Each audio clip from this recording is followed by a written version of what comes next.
Hello there, YouTube. Stretch line bait and tackle with another kayak lake series. Today I'm covering Marine Creek Lake, which is a small 250-acre lake up in North Fort Worth. And it's not a big lake, it's a small lake with easy access points. And at 250 acres, you can cover the entire thing with a kayak in a day, or really about maybe 5-6 hours. And it's not a trophy lake. It's not a bad lake. It's not a trophy lake. You can go out there and you can catch some bass, and you can catch some decent bass, but it is tough fishing out there. It's it's when you can go out, practice, uh, test lures, test equipment, uh, hone your casting skills. I like to fish a tough lake because if I can go to a tough lake and catch bass, that helps me when I get to a prime fishery. So anyway, I'll cover up what a little bit about the lake here and what I found. We went out there today, and I'm going to start off with right here off of 820 is the main boat ramp. There is another boat ramp across the lake on the kind of the northwest side here in this corner right up here. But as of today, it was closed, but they're doing a lot of work over there. I don't know if it used to be kind of a rough ramp. It looks like they're doing some sort of development over there. I think they're redoing the ramp over there, making a little, doing some paving and replacing the concrete down here. But as of now, this one is closed here, and this main ramp right here is the only one that's open. And there's really only like one launch there. It's you can see from the tracks right here. So if you get there kind of late or if a busy time, you may have to wait in line for a little bit. So alrighty, so we put in right here at the ramp, and the first thing that we did is we worked this cove right here. Uh, this cove right here, it's probably, if I remember right, it's the deep part right here is about 12 feet, tapering up to banks on each side, and there's all along this whole bank, all the way around here, is cattails and reeds. So it's not a. I like to come in and start right here, and I usually just work this right here around this area right here, and it's not a bad little place to catch some bass here. It's perfect bass habitat. So we worked that, and then we came around here off the point. There's a little bit of a point here, a little shallow hump, and a lot of reeds and cattails growing along here. But we're in a bad little spot. Running along this shore here, this is your college here, and there's a hiking and biking trails, and you get a lot of bank fishermen along here, but there are points where you can hit. You see, there are points here of vegetation here, and here, cattails and reeds. Same thing here, and you'll find a few little timber. This is a timber laydown right here, a tree laydown. You can see there's these pockets of the grass and the cattails along here. This is sort of a little drainage area here, so a little bit of a deeper hole here. During a heavy rain, you'll get some runoff right there. Now, this is a swimming beach and a boat dock for the college. So they have some little micro sailboats here, and the swimming beach here. And there's not really much here at the swimming beach. You can hit this dock right here, and then here's a lay down, and this is a brush and cattails right here too. So this is a good little point that we worked. And along here is where you start seeing a lot of bank fishermen because they have easy access from this parking lot right over here. But all along the shore here, you've got vegetation and you've got some tree laydowns, and this is a drainage here. So you got like kind of like a deep little, almost like a little creek channel right here. A good little spot to work. Of course, keep going down. It's the same thing. This whole shoreline here is pretty much vegetation. Here's another inlet. There's a little bridge right here, and this little water comes back up here in a little bit. This is a nice little pocket to work and across this point, and it's wooded enough that you won't get any bank fishermen here. So working around this point and up into this inlet isn't a bad place at all. Now going further back, This is the last point that you'll see bank fishermen, because all the rest of this running all the way back is way too wooded. There's no access. It's too thick for bank fishermen to come in. But this whole bank right along here, it's just timber and laydowns. And of course, it's fairly shallow right across through here. You get up at this end right here, this little pocket right here. You've got a lot of cattails and grass growing, and this is a little rocky area. I didn't mark this right here, but this is a little rocky shore here. This is a nice little pocket to hit. And this is your creek inlet.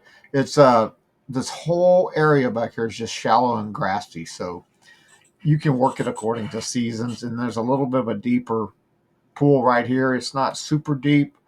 I'm wanting to remember it's probably about 6 or 7 feet right in here in this little pocket, this darker area right here.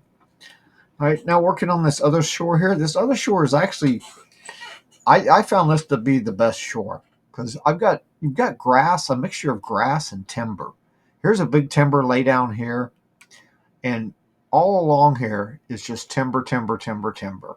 You can see it, lay downs and timber. And the other good thing is once you start getting up about right here at this lay down here, pretty much almost all the way to the point, it's fairly rocky. The bank line, it's not a lot of grass, it's real rocky. And you have the timber and the laydowns and rocks all along here. And this is a nice place to come in. And I bounced a crankbait along here, worked it all the way up there. It was a pretty decent little spot. And this, like I say, from about this laydown right here to about right here is this is all rocky, rocks and timber. You got a little point here, and I searched, but it doesn't come out. It just stays level. The water is level here. It's not, the point doesn't extend out any further than what you see on land. There's not an underwater point here. I thought there was, but when I got there and graphed it, I could see that it wasn't. This is all flat. This cove here, you have another creek channel back up in here, and you've got all along here is a little bit of grass, and you got a little bit of timber here in front of grass. But this is a fairly shallow area here. You do have a dock here. I think it's a private dock. I'm not sure. I haven't parked over on that side right there, but it's a pretty good sized dock, and it's a good little place to fish.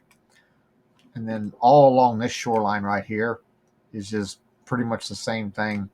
Rocks, a mixture of rocks, vegetation, and tree laydowns. Here's that boat ramp I was telling you about that's currently closed. It's under construction here. There's a lot of equipment moving, a lot of dirt and stuff here. So I'm hoping that they're improving it, because it was a really rough place. Wasn't a place to launch a bass boat, but more a place to put a kayak or a canoe in. But it looks like they might be getting it ready to actually be able to put a boat in. All right, I didn't mark anything in this cove right here, because this is pretty much, this whole area right here is just pretty much a flat. It's I'm gonna say, I'm thinking 10 feet, but it's like I couldn't find any channels or humps or any underwater structure in this area right here.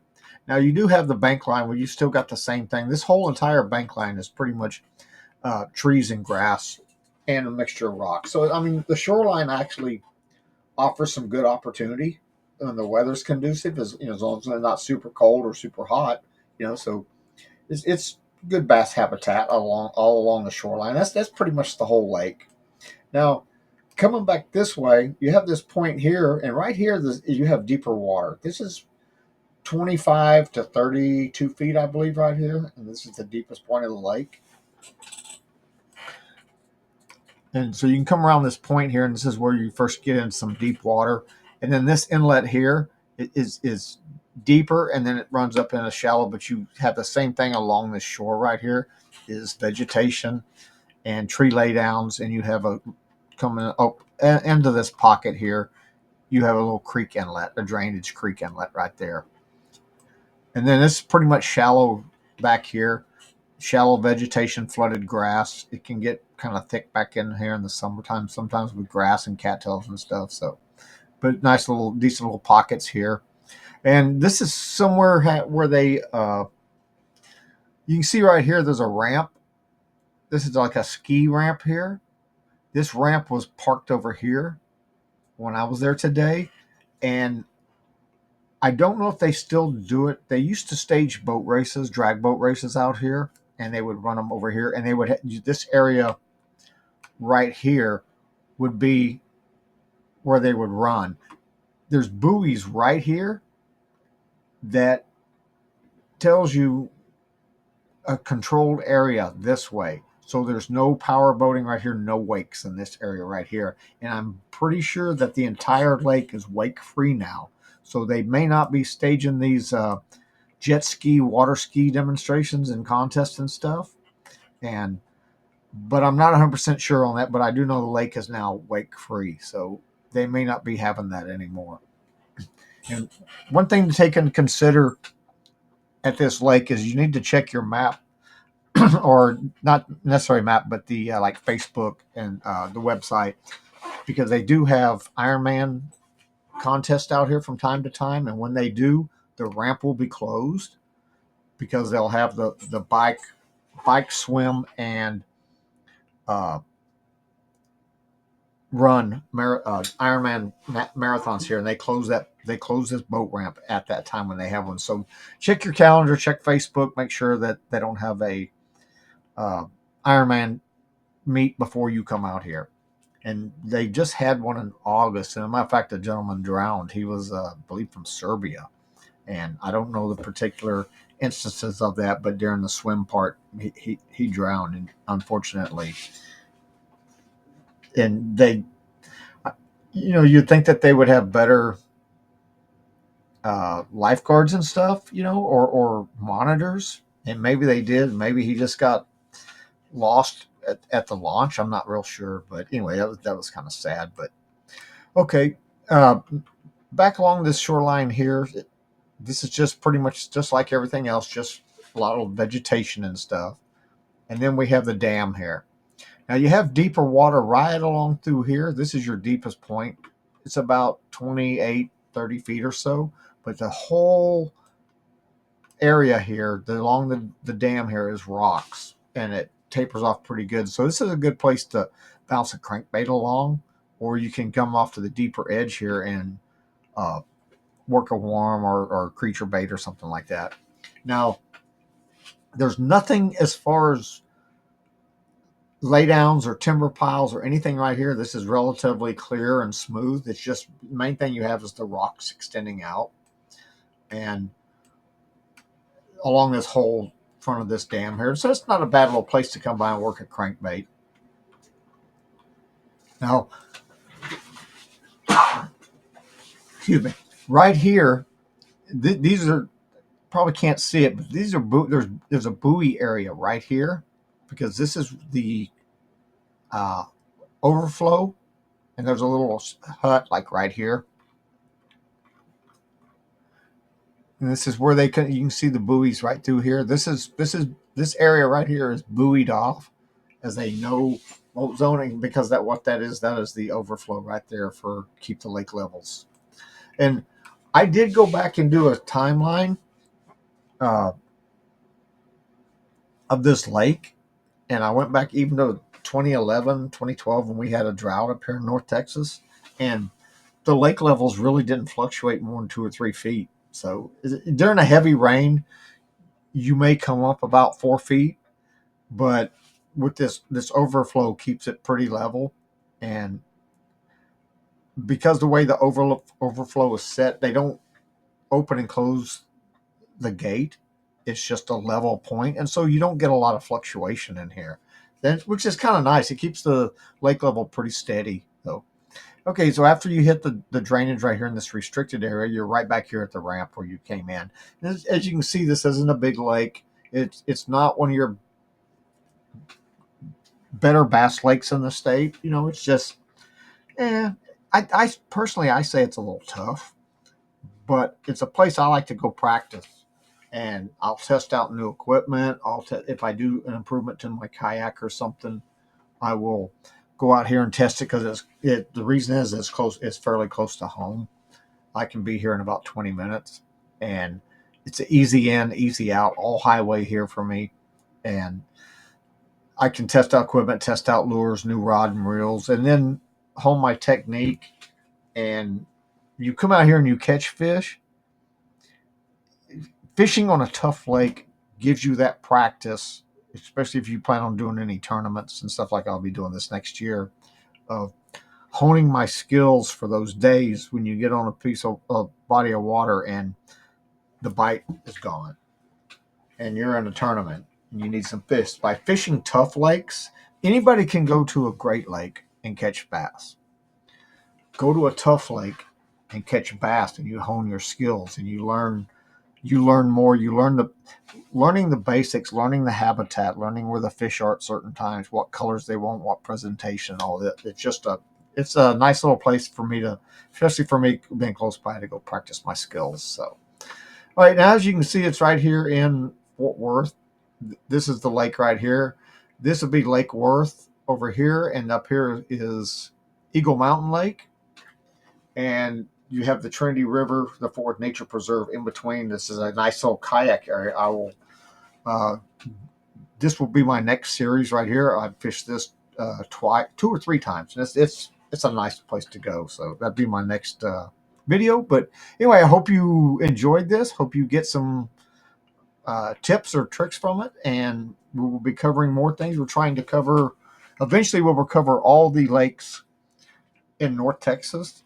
And I'm not going to mark one on Google Maps until I actually go fish that lake and use Google Map and actual being on the water in a kayak. And this is the primary basis of this show, is to bring you a kayaker's version of this series, of lake series, and giving you tips and tricks and breakdowns of lakes and from a kayaker's perspective of view.